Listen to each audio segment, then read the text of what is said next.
The Raccoon City Police Departments, two maps that I am sure need no introduction. Among the constant complaining from a large group of people that hate getting the maps, as well as the seemingly universal feeling that you're getting either of the variations of it in almost every other game, and I'm sure I don't need to formally introduce you to the maps and their controversial reputation. I mean, it seems like everybody is always complaining about them regardless of the side they're playing. For Killer, the maps are monotonous in terms of gameplay, and it often feels the exact same for the survivors. Seems like one of the only things both roles can equally complain about without much arguing from the opposite side. There's a lot I could say about the maps and why I also personally am not a huge fan of them, but do I really need to do that? I mean, it seems like everybody's well aware of the issues they have, and I'm not sure I want to spend a huge amount of time dedicated to explaining those problems when everybody knows about them in depth. I don't want to beat the dead horse, so to speak. Or at least, I thought that was the case. I was so sure that pretty much everybody universally hated the maps, but I was wrong, apparently.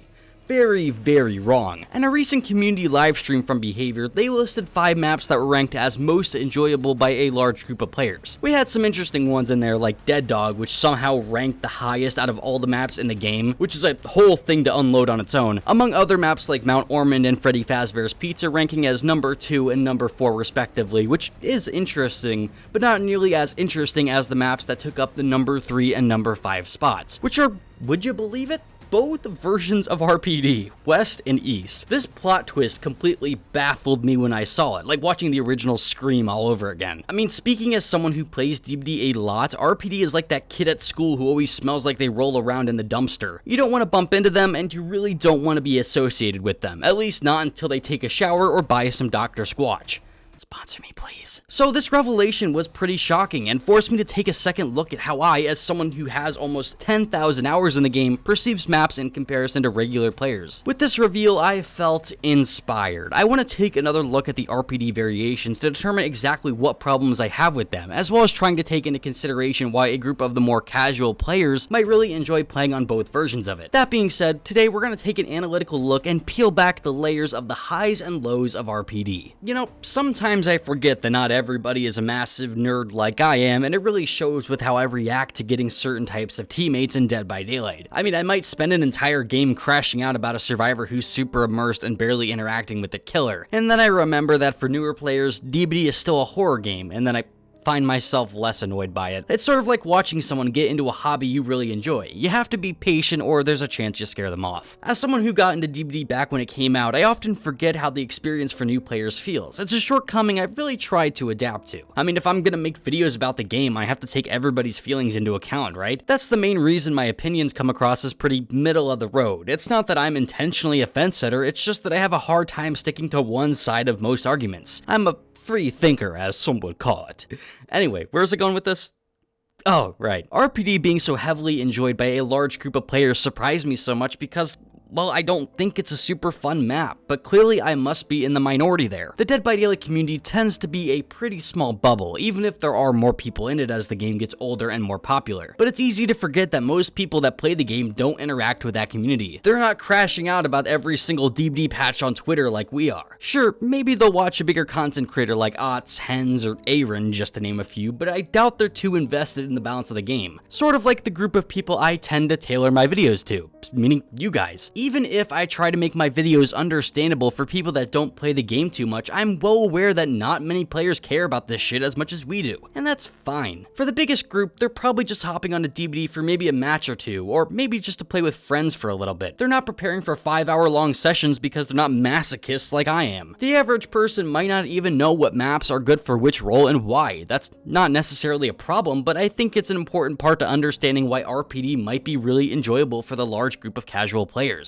That being said, just because the RPDs were voted as most enjoyable doesn't mean my opinions about it are wrong, nor does it mean that I think their opinions are wrong because I don't enjoy it that much. This might be news to some of you, but I can handle a topic with nuance. I typically try to. Keep those fence sitter allegations coming. I think it means I'm doing something right. Anyway, the way I'm going to tackle this video is by talking about why I personally don't think either versions of RPD are great maps, at least in terms of gameplay. But then I want to talk about why some people might enjoy playing on them, especially those casual players who aren't reading too deep into balance and other nerdy shit like I like talking about. So let's start there. Right off the bat, I want to talk about the biggest issue I have with RPD, and it's an issue that comes base kid with the design of the map, or maps, plural. I'm gonna struggle with that. It's indoors, which I'm not a huge fan of, and I think a lot of people will agree with me on that. However, indoor maps are kind of a necessary evil that I've come to terms with over time. While I think indoor maps are really good at bottlenecking a large chunk of killers' powers, as well as the information both sides can get from having long lines of sight, I definitely also understand that they're super important when it comes to variety, which is something we'll talk about a bit more when we get to discussing why people like RPD. Indoor maps are a double-edged sword for both sides. For survivors, it's much easier to hide and prevent the killer from knowing where you are at all times, but the other end of that sword is that killers with stealth abilities, such as Wraith, Ghostface, Myers, or Pig, might have a much easier time using their powers by catching people off guard. It's hard to know where the killer is when you have like 50 different rooms surrounding you. However, the other side of that issue is that a lot of killers, especially the ones with the most interactive powers, will find themselves struggling to have any sort of fun. Sure, it might be really enjoyable to play on a map like Larry's as Ghostface, but doing the same thing as Hillbilly feels like it should be considered a form of torture. RPD, while not nearly as limiting as a map like Larry's, for example, which deserves its own video at some point, still limits a lot of gameplay for a group of killers, and as a result might also give that smaller group of stealth killers, or maybe just a killer with an undetectable build, an easier chance. Well, you could say the inverse about outdoor maps. I find that much harder to do. Indoor maps are the minority, and you could argue that most killers weren't made with those maps in mind. In addition, not only does RPD find itself victim to all the shortcomings of indoor maps, but it also gets hurt by having a double-floored setup. Those of you who watch my video on Gideon or Forgotten Ruins might already know what I'm about to say, so I'll make it brief. Double floor setups are kind of terrible. Not only does it make the size of the map so much harder to give a flat value to, which is something that I personally care a lot about, but certain perks and killer powers can completely ignore that setup. Think Nurse or the perk Surge and how they're designed, just to give you a visual. Those issues aside, tear radius are so much more confusing to read. It might sound like the killer is about to grab those buns of yours, but in reality is a floor below you or above you,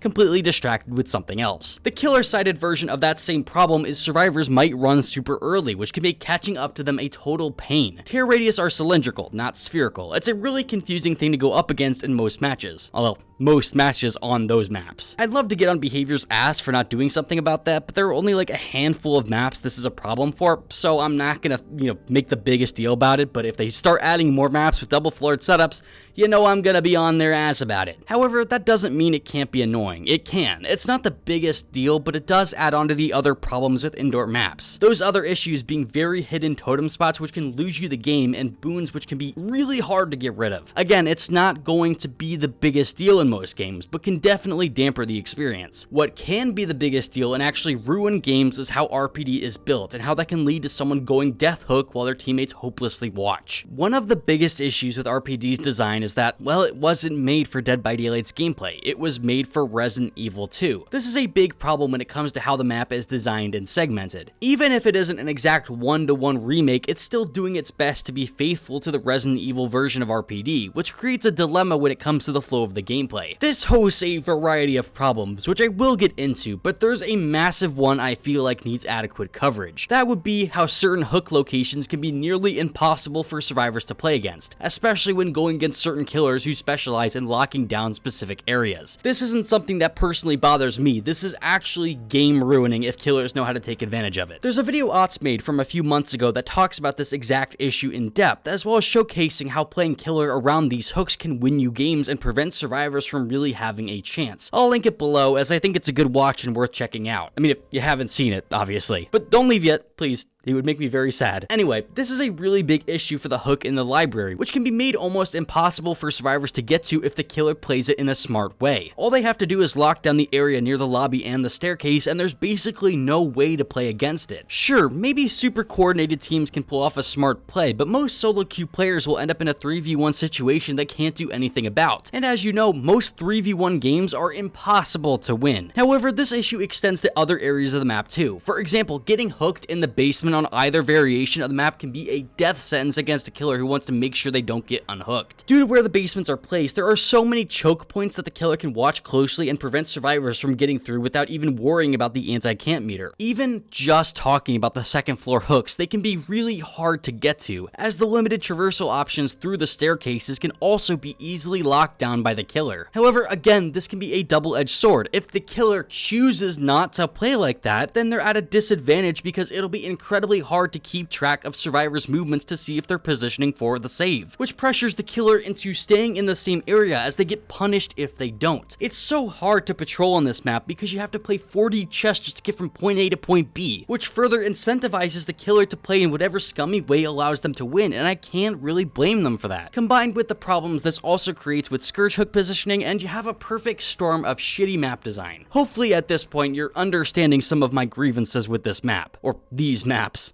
Again, I need to remember that. Behavior's focus on committing to the original layout of RPD leads to even more problems though, and it's the main cause of the boring gameplay that comes with most matches that take place on either version of the map. Ignoring the numerous other issues I brought up, we still end up running into the core problem that is the pallet play on RPD. It's just not that entertaining. The placement of most pallets on RPD reads to me as behavior just taking a look at the map and throwing down pallets in locations without much thought or reason, as if they stuck a bunch of RPD areas on a wall and threw a dart to see where each pallet would go. Obviously, I'm not saying no thought went into it, but this is exactly the problem that comes with having such a faithful recreation of the police station. This leads to some pallets being really strong and unplayable for the killer, or some pallets being death traps for the survivors. Just for an example of each, take either of the pallets that spawn in the West Office in comparison to one of the variations of the pallets that spawn in the safety deposit room. The West Office pallet will always be pretty damn strong, while the one in the safety deposit room can back you into a wall and end up getting you killed pretty quickly. Or for another example of a useless pallet, take the one that spawns outside towards the main entrance. Where are you going to go after dropping it? As long as the killer zones you correctly, you're just going to die. That's not to say there aren't fun pallets to run, as there are well-made tiles, such as the one near the front desk or the stronger version of the pallet in the East Office. Both of those tiles are fun to run and are completely free of the issues I talked about previously, but I'm not sure how much of that is just a happy accident. I mean, sure, in comparison to the release version of RPD, the tiles have gotten much more manageable, but I'm not going to reward vomit for turning into diarrhea. One might be better than the other, but I'd still rather just take my meds and feel better. Most pallets can be broken into God tier or booty cheeks tier, with a small minority of pallets actually leading to interesting gameplay. While I understand that behavior can't just throw normal loops onto a map like this, that's a problem they created by making the map so faithful. However, we're still not done with the stuff that really grinds my gears. I've got more locked and loaded. I don't want to talk about each pallet on both versions of the map and explain why they're strong or weak. Just know that I don't think a majority of pallets on the maps are very fun. Generator placement on RPD is actually a war crime and can lead to so many unfun matches. I mean, it's terrible. Truly terrible. Let me just list a few to give you an idea of what I'm talking about here. There can be 2 generators that spawn in the lobby, which the killer can so easily see and defend that I don't know how more people aren't complaining about them. It's paramount to get one of those generators done, otherwise you just lose the game. In addition to those generators, we have the one that spawns in the lounge next to the library, or the one that does spawn in the library towards the back wall, which typically gives survivors a massive heads up that the killer is coming their way, and they just have to drop down into the recreation area and get a ton of distance from the killer, especially if they have balanced landing. Going against a survivor with balanced landing on RPD is a nightmare. This is the same problem we see with the East Roof, which survivors can do incredibly safely with great lines of sight both down the stairs and to each entrance to the roof. It's actually a joke. Again, we see this exact same issue with the generator outside the main building, as survivors can see both angles and get a ton of distance from the killer by just holding forward while they pick their teeth or whatever. Again, it's stupid. For another one, the generator in the interrogation room, which pins survivors in an area they'll have the hardest time getting out of unless they, again,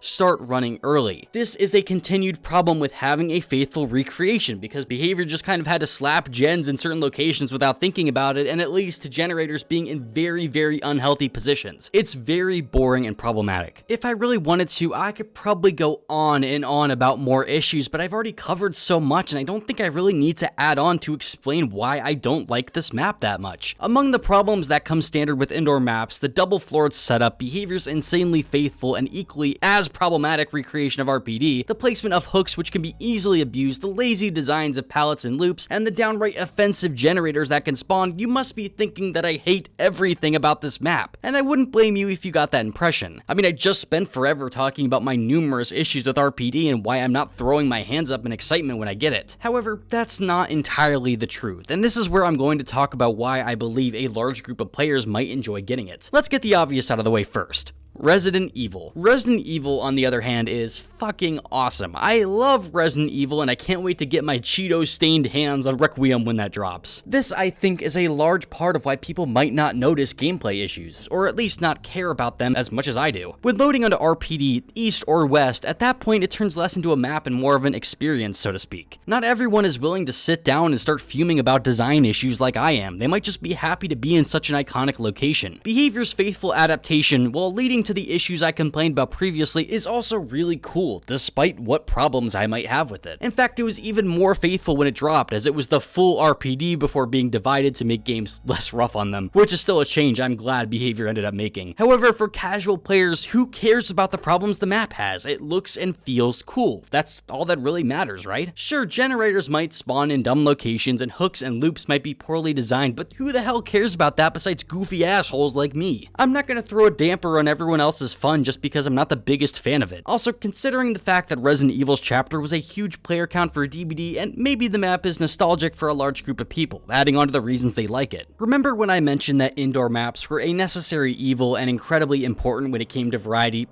Yeah, here we are. Despite the issues I personally take with indoor maps, I'm not going to deny the fact that when it comes to atmosphere in DBD, there's almost nothing that puts you in the mindset more than indoor maps. And RPD is a grand slam in that regard. Seriously, load into a custom game on RPD and slowly walk around the map listening to the sounds and taking in the sights. It's brimming with atmosphere.